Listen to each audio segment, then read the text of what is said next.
L'invité du grand entretien ce matin est le ministre en charge des solidarités, de l'autonomie et des personnes handicapées. C'est vous, Jean-Christophe Combe. Bonjour. Bonjour. Et bienvenue dans le studio d'RMC à la veille de ce lundi de Pentecôte, journée de solidarité qui finance les dossiers dont vous avez la charge. On parle des personnes âgées, des personnes handicapées, il y a l'enjeu des EHPAD. Vous êtes aussi le ministre en charge de la petite enfance. On va parler du sujet de la garde d'enfants, hein. Beaucoup de sujets du quotidien pour les Français et pour les auditeurs d'RMC. D'abord, deux questions d'actualité.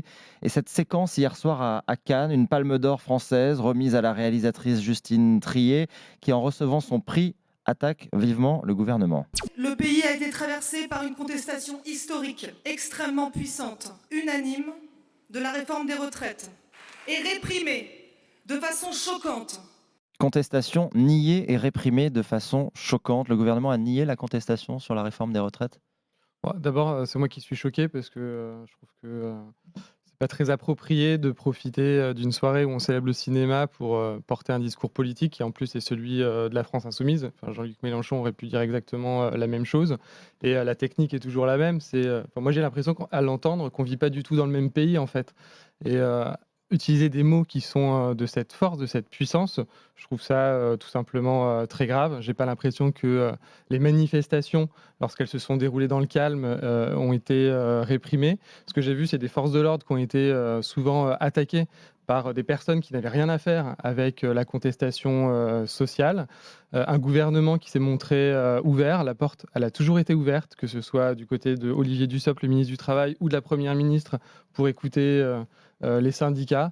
Donc non, j'ai l'impression simplement qu'on ne vit pas dans le même pays. Et moi, j'étais vraiment choqué, parce qu'elle n'a pas dit que ça. Elle a aussi parlé du financement du cinéma, de la créativité, de la production française. J'ai tout simplement, encore une fois, pas l'impression qu'on vit dans le même pays. Deuxième sujet qui vous concerne peut-être plus directement, Jean-Christophe Combe, ce matin, c'est la question des aides sociales accordées aux personnes étrangères. Le ministre de l'Intérieur répond ce matin au parti Les Républicains et même tend la main au LR qui veulent supprimer l'aide médicale d'État.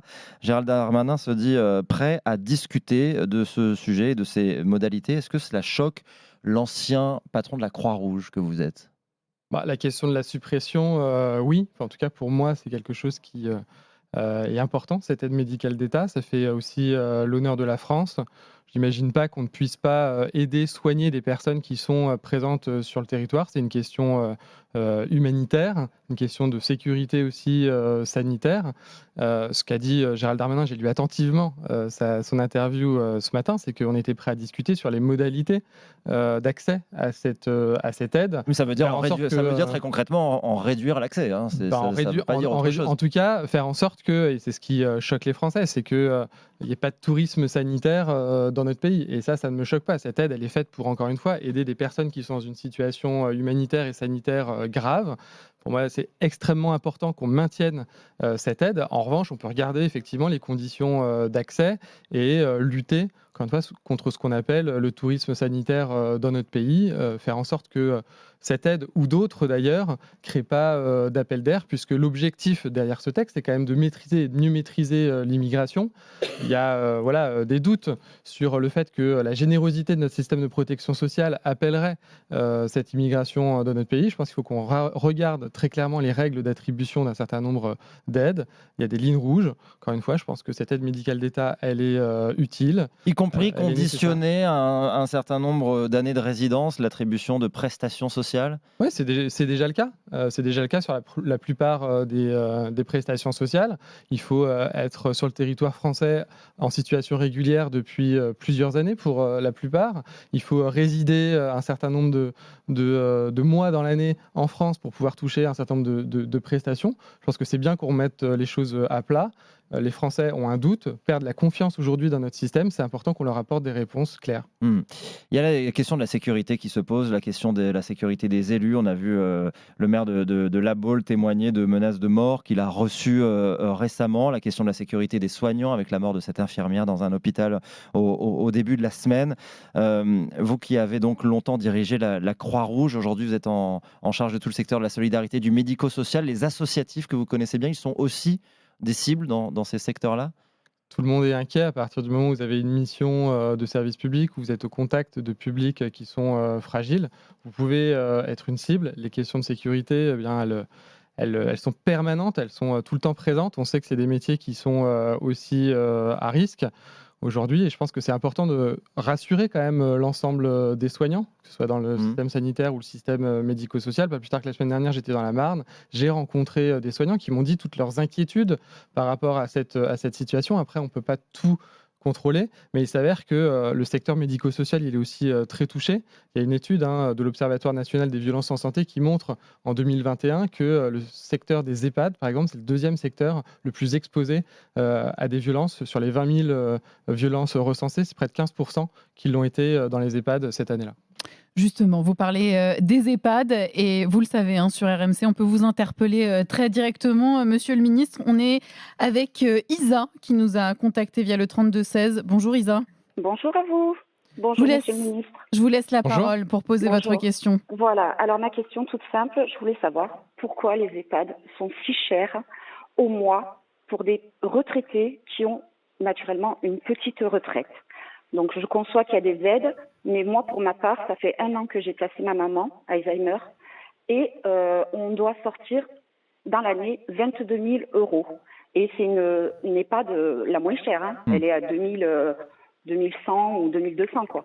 Je ne comprends pas. C'est une vraie question qui touche beaucoup de familles. Merci beaucoup pour votre question Isabelle. Jean-Christophe Combe vous répond. Non, vous avez raison, c'est très élevé. Enfin, le prix des EHPAD est très élevé. La moyenne approche, comme vous l'avez dit, les 2 000 euros par mois. C'est extrêmement important. Il y a un certain nombre d'aides qui existent aujourd'hui pour permettre une offre accessible d'un point de vue social. C'est l'un des sujets que je dois traiter, qui est l'une de mes priorités, la question de l'accessibilité de l'offre. On sait qu'aujourd'hui, si beaucoup de Français veulent vivre à domicile, on aura toujours besoin des EHPAD demain, notamment pour des personnes qui, comme votre maman, sont atteintes de maladies neuroévolutives, qui ont besoin d'un accompagnement qui est extrêmement lourd. C'est l'hébergement qui aujourd'hui coûte cher, puisque tout ce qui est soins, c'est pris en charge par l'assurance maladie. En revanche, la partie hébergement, qui est partagée entre l'État et les départements, coûte cher, et il faut qu'on trouve aujourd'hui les moyens pour pouvoir y remédier. Il y a une mission qui est en cours, qui a été confiée par la Première ministre à une parlementaire, Madame Pires Beaune, pour apporter des solutions et faire en sorte, encore une fois, que la charge pour les personnes ou pour les familles soit moins importante. On va regarder à faire contribuer peut-être plus les familles qui auraient plus de moyens, et à pouvoir, en contrepartie, faire exercer plus fortement la solidarité, comme les crèches, comme d'autres types d'établissements. Mais c'est pas normal, effectivement, que ça coûte aussi cher et que ça pèse autant sur le budget des Français. Et puis il y a la question de la qualité du service qui est en face de ces prix très élevés et qui souvent pose question. Il y a eu le livre de Victor Castanet qui a mis au jour les maltraitances. Vous pensez encore, Jean-Christophe Combe, qu'un EHPAD puisse avoir un but lucratif, puisque c'est la question que soulevait notamment ce livre dans le privé? Est-ce qu'un EHPAD peut être lucratif, peut être à but lucratif? Ce que je pense, c'est qu'on a besoin d'avoir une offre qui soit diverse, qu'on a besoin de l'investissement privé dans le secteur, parce que le défi qu'on a à relever du vieillissement de la population, il est immense. On a besoin du public, de l'associatif, du privé commercial. En revanche, ce qui est certain, et ça c'est une conviction profonde, c'est que le premier objectif des opérateurs, notamment privés commerciaux, il ne peut pas être celui de gagner de l'argent ou de rémunérer des actionnaires. C'est la sécurité, la qualité de travail aussi des soignants qui doit être On a vu que dans le cas du livre de Victor Castanet, c'était le cas. Eh bien, pour certains opérateurs, parce qu'il ne faut pas généraliser, vous avez pointé un des opérateurs, il y en a d'autres qui ont conscience que leur but premier, c'est d'accompagner des personnes fragiles, et ça doit le rester. Ce qui était mal fait, et ce sur quoi on travaille, et j'y ai travaillé depuis juillet, depuis ma nomination, c'est d'encadrer les pratiques dans le secteur, faire en sorte que ce soit plus transparent, et faire en sorte, encore une fois, que les bénéfices ils soient d'abord consacrés à l'amélioration de la qualité d'accompagnement et à la sécurité des résidents dans les EHPAD. On s'est doté en termes d'outils de contrôle, en termes d'outils et de règles pour faire en sorte que il y ait plus de réinvestissement vers la qualité dans ces EHPAD d'un secteur qui finalement n'était pas suffisamment encadré. Je ne veux pas généraliser, parce qu'il y a tout dans le secteur privé commercial. Vous avez des petits groupes familiaux, vous avez des grands groupes qui sont très qualitatifs. Il y en a d'autres qui n'ont pas compris pourquoi ils étaient là. D'un mot rapide, il y a un plan grand âge qui est annoncé, qui avait été promis par le président de la République, Emmanuel Macron, qui avait même prévu une grande loi sur le grand âge. Cette loi va voir le jour. Il y aura un plan grand âge. Quand? Où est-ce qu'on en est? Alors moi, je présente une feuille de route du bien vieillir, donc concernant le grand âge, en juin. Et donc ça, je fais ce que j'ai dit que je ferais et à la date à laquelle j'avais dit que je le ferais, qui reprend une approche sociétale du sujet. L'idée, c'est vraiment d'adapter la société dans son ensemble au vieillissement et aux défis du vieillissement de la population. C'est pas qu'un sujet sanitaire ou médico-social, c'est un sujet sociétal. Donc la feuille de route, elle sera interministérielle, elle concernera le logement, les transports, la santé. Vraiment, l'idée, c'est d'avoir une vision globale et de prendre des engagements globaux. Il y a des choses qui relèvent de la loi et elles seront traduites dans la loi. D'ailleurs, on a commencé à discuter à l'Assemblée nationale une proposition de loi portée par la majorité sur le bien vieillir qui comporte des mesures très concrètes d'urgence, la création d'un guichet unique, par exemple, sur les territoires. Qui a été très critiqué parce qui contient peu de choses. Mais elle s'est enrichie au cours de la discussion. C'est-à-dire qu'on a construit progressivement avec les oppositions, de façon très ouverte, un texte qui aujourd'hui répond à des urgences. Je reviens sur la question du guichet unique, sur la lutte contre les maltraitances, sur la prévention de la perte d'autonomie, sur la lutte contre l'isolement social, sur le soutien aux professionnels, notamment du domicile. Tout ça, c'est dans le texte actuellement et on va poursuivre cette discussion avant l'été. Je voudrais qu'on parle des gardes d'enfants et des crèches. C'est un autre de vos dossiers. Il nous reste assez peu de temps, mais il y a eu là aussi une promesse de campagne d'Emmanuel Macron de créer un service public de la petite enfance pour notamment les parents qui n'arrivent pas à trouver de mode de garde dans leur ville. Et on sait que c'est un gros sujet du quotidien. On en est où ? Est-ce qu'on aura des réponses, des annonces dans les jours qui viennent ? Le défi, il est immense. C'est la première préoccupation des parents, trouver une place d'accueil pour leur jeune enfant. On estime qu'il manquerait 200 000 places environ dans notre pays. Il y a un enjeu de plein emploi, il y a un enjeu d'égalité entre les femmes et les hommes, il y a un enjeu de lutte contre les inégalités de destin à la racine. C'est une priorité. J'ai conduit une grande concertation nationale et locale qui sera conclue dans les jours qui viennent et on apportera des réponses à cette promesse du président de la République. La réponse, c'est quoi ? C'est que vous pouvez garantir aux parents que grâce à ce service public de la petite enfance, ils trouveront un mode de garde. On pourra garantir une place quelque part aux parents ? L'enjeu, c'est effectivement de pouvoir répondre aux besoins des parents, garantir sur l'ensemble du territoire une offre de qualité et accessible pour pouvoir faire accueillir leur jeune enfant dans les 3 premières années de sa vie. Il y a eu un rapport très sévère de l'IGAS, l'inspection des affaires sociales, sur la qualité d'accueil des enfants dans les crèches, qui parle de maltraitance institutionnelle. Comment on fait pour que nos enfants ne soient plus maltraités dans les crèches ? Alors ce rapport, c'est moi qui l'ai commandé, justement parce que pour pas qu'on ait qu'une approche quantitative du sujet du service public de la petite enfance, pour qu'on ait aussi une approche qualitative. Vous avez été surpris ? Pas vraiment, parce que là aussi, quand j'étais à la Croix-Rouge, je gérais des crèches, donc je sais ce qui se passe dans le secteur, les problèmes, les tensions qu'il y a, notamment du fait de la faible attractivité des métiers. Il y a des problèmes de recrutement liés au salaire, à l'organisation du travail. Il y a un gros défi, comme dans les EHPAD au demeurant.